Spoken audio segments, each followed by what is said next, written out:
Welcome, it's the Matt Sager Podcast, the very last one of January 2019, because this is the 31st, and I apologize for not having a show yesterday.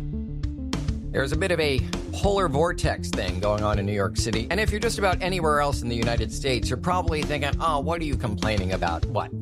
So you're like 5 below zero? Here in Indiana, we've got something like 40 below. So I do get it. As with much of living in New York City, I get troubles, be they weather-induced, crime-induced, whatever. But generally speaking, other than the crazy high price of rent and medicine and stuff like that, generally speaking, particularly when it comes to weather, we do get off fairly easy here. Now, that said, this evening, I wouldn't be at all surprised if I left my apartment building to find a hedge maze and a frozen Jack Nicholson outside. It is Overlook Hotel cold. That is the cinematic version of the Overlook Hotel. Not to spoil anything, but it actually has a very different fate than freezing in the book The Shining, which is one of the reasons that Stephen King hates the movie The Shining so very much, even though it's a great movie. It's a great movie that happens to be untrue to his vision, his story. And I think he disliked Kubrick on a cellular level. They had such differing personalities and perspectives on the occult and horror, both of which were what this movie was all about. So I do get it. I love both the book and the film, but at the end of the day, one story is one story, and I understand why Stephen King felt burnt. Although I don't understand why he's not much more angry at, for instance, the first version of Pet Sematary. The new one looks great, but I also don't understand why he's not furious that his opus, The Dark Tower, was such a bomb, such a middling piece of bad cinema. And I don't even know how he feels about Maximum Overdrive. Maybe he just never speaks about it because better to just pretend it never happened. But back to the podcast. I am, of course, your host, Matt Sager, and it's getting kind of eerie just how good I am at predicting the future lately. You know, last Friday on the Matt Sager Podcast, I sort of jokingly suggested that the broadcast of Rent Live that aired on Fox Sunday might be so disastrous somehow,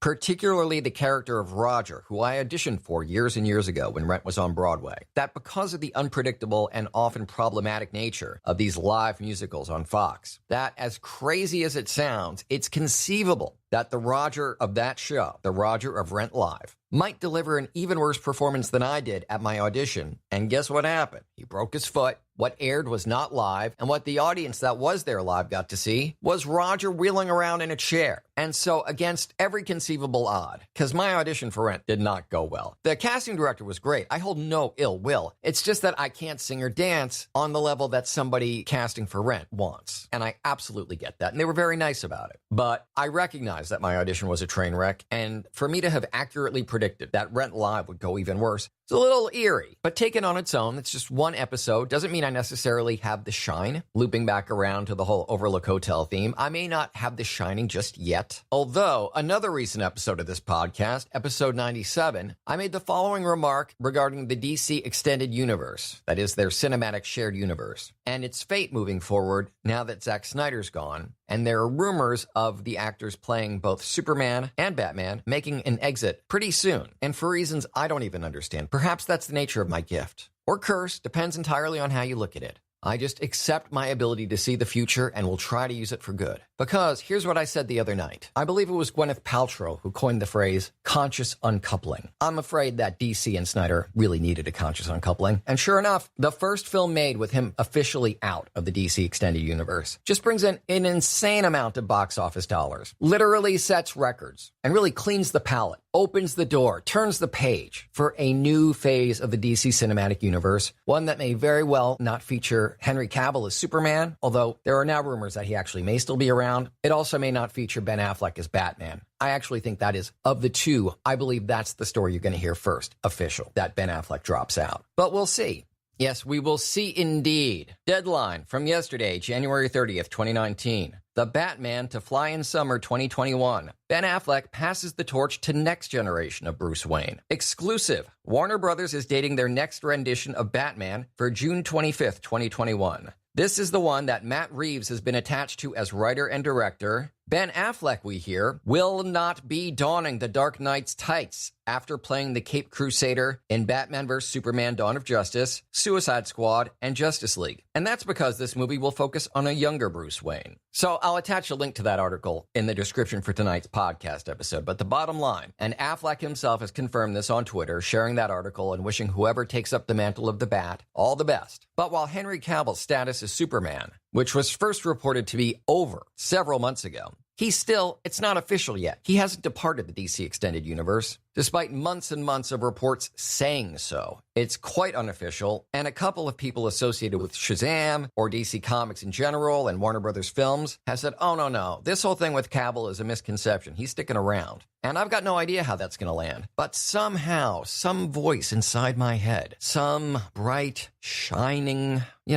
tipped me off that Affleck was going to step down as the Batman. And to be honest, this did not take the mind of a rocket scientist or a brain surgeon. A simple, humble podcaster did just fine. And there have been hints. There have been breadcrumbs that have been pretty easy to follow if you're interested in the status of Ben Affleck as Batman, which is now not happening, and Henry Cavill as Superman. But Affleck, who, unlike Cavill, has not had it basically accepted as gospel, albeit a slightly controversial gospel, that he's stepping down, but I always thought he would, for a few reasons. One, he loves comic books, and sadly, at the time he entered the DC universe, having already been stung quite a bit by starring in the 2003 disastrous version of Daredevil before Daredevil was awesome, and then after all these amazing Batman films, directed by Chris Nolan and starring Christian Bale, Affleck finally gets to play Batman, the role to end all roles, the greatest superhero ever, and he gets stuck with Zack Snyder, who, I must reiterate, I don't think he's a bad filmmaker. I think he's rather bold and has a vision that he sticks to, that if you see a non-DC film, or if you see Watchmen, which technically was a DC film, but really, it was an Alan Moore adaptation that was very tricky and that he pulled off pretty well. But watch Sucker Punch if you really want to see what a daring, brash, self-confident, and not without good reason, usually, filmmaker Zack Snyder is. But unfortunately, that vision that guided him, that was his lodestar, that he would always be true to, was at complete odds with, was simply incompatible with the DC universe. Snyder likes darkness. He's not a big comics fan. And he thinks that, for instance, there's a video of him that you can find on YouTube where before he started filming Man of Steel, he talked about what was wrong with Superman, how the character was broken and how he'd fix him, and it's terrible. He's like, oh yeah, he's way too human. We gotta acknowledge that Superman is not a human at all. He shouldn't even be able to relate to us, like on a psychological level. He's a god. He should be thinking about conquering us, stuff like that. Which, there is a place for that. For instance, James Gunn's upcoming Brightburn looks like an amazing deconstructionist superhero tale. It's basically, what if Clark Kent wasn't a nice guy? How awful would life be for the planet Earth? How dangerous would that guy be? And that's the kind of film that I could see Snyder making, and making very, very well. But in trying to make us understand and relate to Superman, starting with Man of Steel, he got, as far as I'm concerned, just about everything wrong. From his personality to his relationship with his family, the way he grew up, the way he surrounded himself with friends, or as Snyder portrayed him, really was cold and, justice, but not really sure even why he's meting it out. Sadly, Superman is informed by Zack Snyder's, and again, this is his right, if he's playing in his own sandbox and not in those of an established character like Superman, Batman, etc. But Snyder is a rather avowed objectivist, which, if he were able to keep it out of his films, would be great, but he couldn't. Now again, in Watchmen, that really paid off. Despite the fact that Watchmen, the comic, was in large part a damning indictment on objectivism and on the way it had crept into our comics, largely by way of the late, great Steve Ditko. And in fact, the original comic, The Watchmen, as pitched to DC by Alan Moore way back in the day, Rorschach was going to be a Ditko character called The Question. But since DC said, no, we've got plans for The Question, Moore was still determined to take some shots at objectivism to show it for what it is, which is sort of selfish and cruel and stupid. I'm not saying Zack Snyder's any of these things, but it is sort of how the philosophy goes. It's all about the self, and